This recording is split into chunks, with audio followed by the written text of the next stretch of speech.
魔が使い魔ってどうなんだろう。フェルメイさんって悪い人なんですよね。悪い人？私を悪い人か。すみません、失礼なことを。ずいぶん可愛い言い方するもんだね。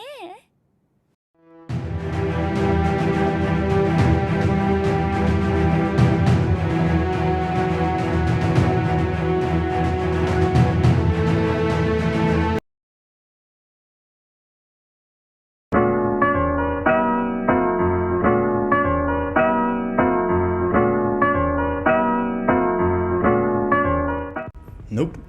Obviously, watching anime doesn't affect your dating skills directly.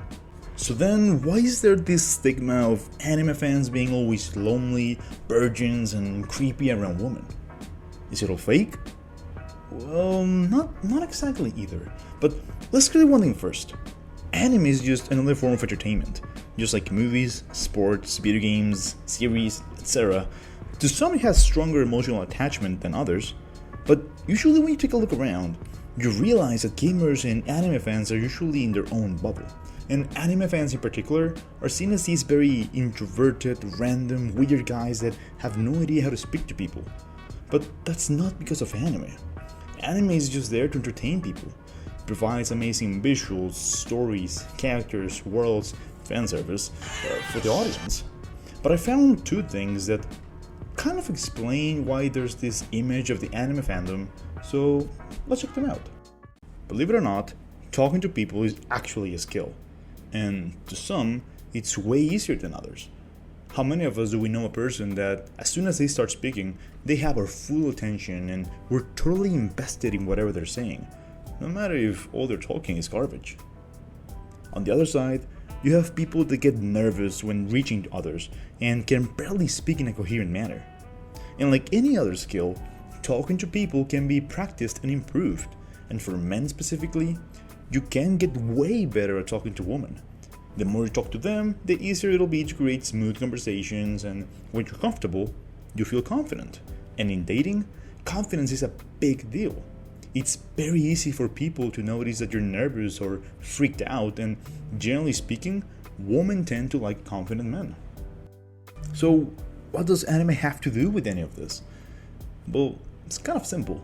My theory is that this image of the loner anime fan is taken from the extreme cases of the guys that spend their whole day watching anime, e-girls, and VTubers and barely go outside to the real world. Yeah, that makes sense. And it makes sense.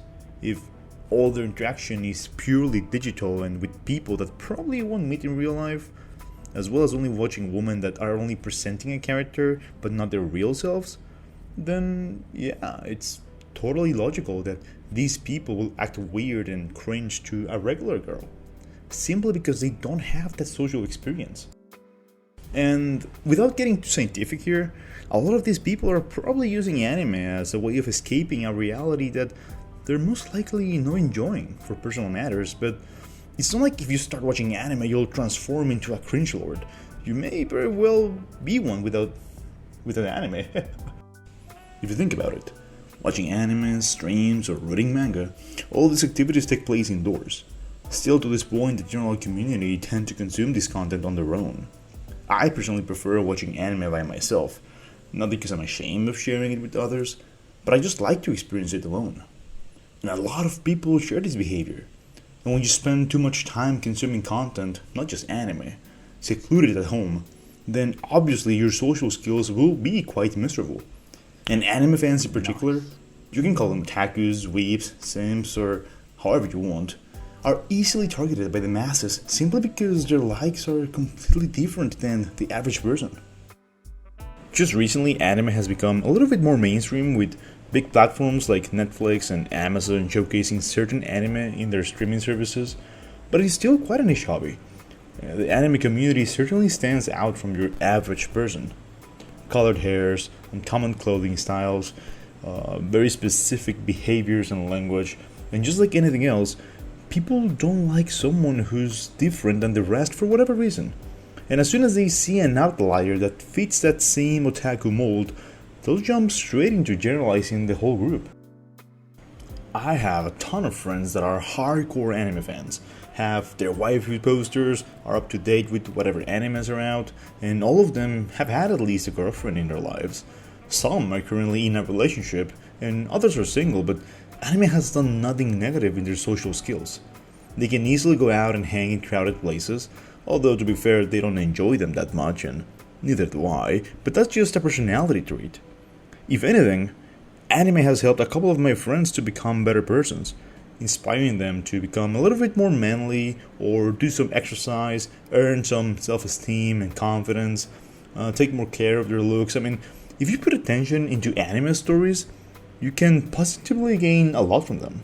Yeah, that makes sense. And the easiest example to show this is Japan itself. That's where most of the hardcore anime fans are, yet a lot of them have healthy relationships and it's just part of that culture. For the Western community, their behavior and attitudes might be weird or cringe, but they're just different. But there is a second part that does relate to anime that applies to these very extreme cases of social distancing that your average guy that watches anime won't experience.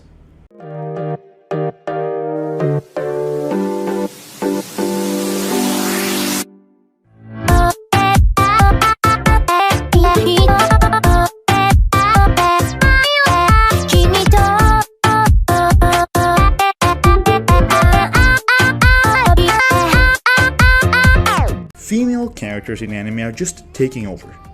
Each new series tries their hardest to present the ultimate female, the waifus, and for the average anime fan, we appreciate that.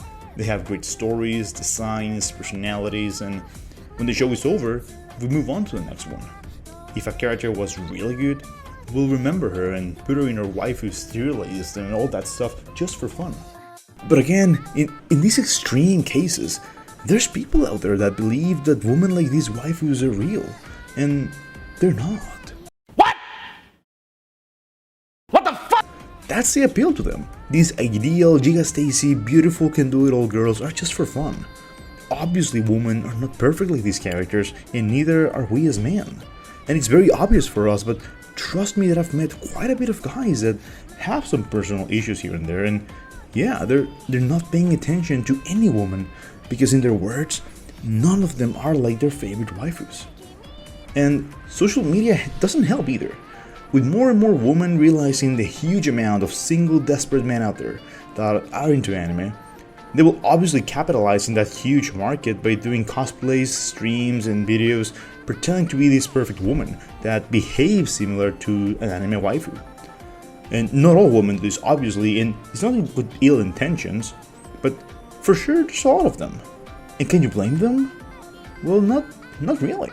If anything, you should recognize them by being smart and trying to make some bucks from a very easy market that does have a lot of risks and consequences. The problem is that you have these men that are mixing dreams with reality, actually believing there's a perfect woman out there that talks and behaves exactly as their favorite anime character, as long as you donate them some money or pay their OnlyFans or any of that stuff. But in the real world, that's just something that is not sustainable. And when the reality train hits, the wake up could be quite hard or probably without recovering. And that's actually very sad. So then, if you have terrible communication skills plus a false image of a woman, how the hell would anyone expect to attract a girl? Yeah, that makes sense. And the problem is that the general public takes these extreme examples and use them to generalize the anime community. Your typical anime watcher, might be a little unique, funky, and cringe from time to time, but so is the rest of the people. But overall, we are just regular individuals like anyone else that get more joy by watching anime than live action. And with the growing popularity of anime, it is becoming more natural for the West to watch, talk, and enjoy anime without keeping it a secret from your friends. So, in conclusion, anime has nothing to do with people not dating girls. It's just that some guys with issues use anime as a coping mechanism. They identify themselves with some of these characters and start to mix fantasy with reality. But people that play video games, watch series or movies do the same. And if you're watching anime right now, instead of having a partner, should you feel bad? No. no, no, no. Do whatever makes you smile, and as long as it's legal, there's time for everything. So keep enjoying your waifus in anime.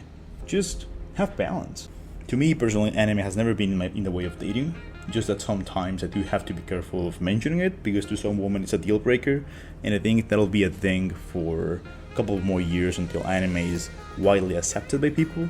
But other than that, anime is just there to entertain us and give us some good memories. Hopefully you have some fun. Anything else that you want to comment down below, feel free. Take care and thanks for watching.